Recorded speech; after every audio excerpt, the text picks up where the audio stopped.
Hello, welcome back to the Cricket Nerds. Today it's me and Benji, and we are talking about the fourth Test match, which has just happened at Old Trafford, in which England and Australia have had a draw.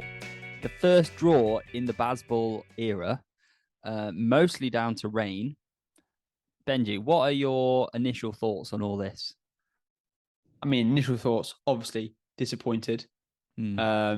We were, as an England fan, loving the idea of coming back to 2-2, putting it all to play for at the Oval. It would have been a great story, wouldn't it? But, Hmm. it didn't happen. And there's been a lot of stuff in the press, in the media. Um, Here's a suggestion. If you want to win the Ashes, don't lose the first two tests. Does seem fair, to be honest. Yep. We can look back at the series and think about other things that England could have done differently. What could we have changed? Yeah, disappointing. But I think that this Test match for England, there were so many positives in it. I think Zach Crawley coming out and the score and what he produced was awesome. I think that he finally found himself within this Bazball team and, became that player that we know is in there because I think this is definitely his best 100 that he's ever scored. Yeah, Um, definitely. and then, yeah, some great stuff from Johnny Bairstow with a point to prove. That's, a dangerous person to have on any team. Um, and then, yeah, some really good batting from Marnus Labuschagne in the second innings to extend the game to that length, which meant that England couldn't get those wickets. Yeah, I To mean, I mean, day four, England were a bit off the boil with the ball a bit. I mean, like Yeah, Marnus Labuschagne batted incredibly well. Mitchell Marsh has proven himself, and I think there'll be a few selection things for Australia because I don't think they're going to leave out Todd Murphy at the Oval. I think they will play that spinner, which means they're probably going to miss out Cameron Green, who's not been as good. I mean, Cameron Green's probably the better bowling option, but Mitchell Marsh, he's proven himself to be handy with the ball. mm, Um, the only other thing is who do Australia bring in? Do they bring Scott Boland back? Do they go with Michael Neser? There's lots of options for Australia. Um, I think the main talking point for me is a lot of the pundits are reflecting on the series so far. Um, mm. because the Ashes are basically over. Australia have retained them. That's the situation. But there's like Michael Vaughan has been saying that England have outplayed Australia or been the better team this series, and I think you can't really say that England have been the better team because if that was the case, then the scoreline just wouldn't be 2-1, would it? Yeah, In yeah, Australia's failure, if England were the better I team, agree. then there would be more results in England's favour. But instead, what it has been so far a very close fought series where I don't think there's been one team that's been massively ahead. Um, Glenn McGrath did a piece for the BBC, and he basically said that Australia have never really dominated England. They've in a way they've been quite negative and defensive at times, and it's worked really because it's absorbed Bazball well.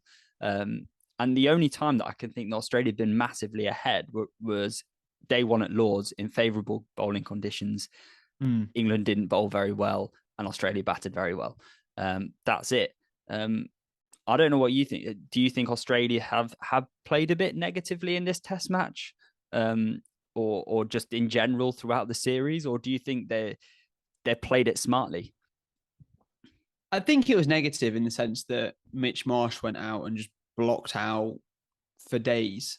Mm, Eventually he started to move a little bit in the second innings, but I think at one point he was about one off about 30 balls or something. He was just blocking it, and ended up 31 of 107 in that second innings. yeah, However, if it was England and Ben Stokes had gone out and played that same innings, we'd all be saying, there's a very sensible measured innings from Stokes rather than saying it was boring and negative. So you have to think of the balanced view on this, don't you? That exactly.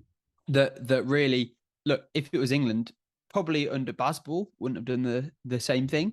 But let's just go back 3, 4, 5 years, and that would have definitely been something that we could have done to try to retain an Ashes series and put them in the best place because realistically, Australia only needed to get a draw from this game and they managed it. Yeah. I think that in the rest of the series, I wouldn't say Australia were particularly negative at any point. You know, they've had some very defensive fields, which again, some people have commented and said that's been quite negative, but they've not really been able to stem the flow of England runs realistically. I think, especially in the first two tests, the first innings, the first innings at Edgbaston was a testament to that. That England scored nearly 400 in the day and then declared. Mm. So I think it's not been like negativity from Australia. I think the difference has been England being quite sloppy in the first two tests. I think that definitely. was it. I think England didn't look like they came to play an Ashes series until Headingley. Yeah, I I think it was completely only at agree. that point. Yeah. Yeah, like Australia, yeah, you can't say they've been negative. That's one of the things that's going on. You can't say that. But England have looked to be aggressive, haven't they? They've looked to do that, and they've had opportunities missed in those first three games. Even Headingley, which they won, they had missed opportunities to assert their dominance over Australia. You think about the declaration in the first innings at Edgbaston. We could have piled more pain on Australia in that game. We gave wickets away when Lyon went off injured at Lords. I've already talked about England not bowling well in those favourable conditions. And at Headingley, we dropped Mitchell Marsh when he was on 12, and it was an easy catch. Like England have had really easy things they could have done differently to really take the game to Australia, well, take the game away from Australia. And I think the only game England have asserted themselves properly throughout this test series is this test match, which has been a rain-affected draw. So they've not quite got it right, England. And Australia, they've been the smarter team, arguably. Yeah. And so far, when you look at the facts, it's 2-1 Australia. They've done the better job. However, saying that, there is still more to play for, isn't there? Because if you think about the Oval, can we call it a dead rubber? Because essentially every team has the aim of winning a test series. The Ashes, yes, it's retained by Australia. It's going back to Australia. But the Aussies, they want to win this series outright. They've said that from day one. You play cricket to win, not to draw. Whereas England, on the other hand, they can't win, but they can avoid loss. So a lot of people are saying it's a dead rubber. What is your opinions for this final test match? Are you excited for it? Of course it's not. It's an actual test match. It's England and fighting. Australia are fighting to win the first series in England since 2001. England are looking to not lose. You know, like I think there's been lots of drawn series here in the last sort of 20 years. Again, fact check me, but I'm pretty sure that since 2005, England haven't lost a series in England. In England, no. England haven't lost a series. Yeah. No, not since 2001. At home. So you know, England have it all to play for to keep that streak of not losing a test, an Ashes series at home. Yeah, a draw isn't as good as a win, but a draw is not as bad as a loss. So, 100%. They need to assert themselves. I think also for the World Test Champion points as well. Like it's all really important. And it sets up, I think, the Ashes in 3 or 4 years' time in 24, 25 in Australia. 25, 26, I think. Is it 25, 26? There you go. But I think that this England unit, you know, it might look a bit different in you know, 2-3 years' time. But I think this England unit have one of the best chances of Ashes series down under. And I'm going to get crucified for that in the comments by the Aussies. But I think they do. Yeah. But if England win, they can think about what England have done over the last 18 months.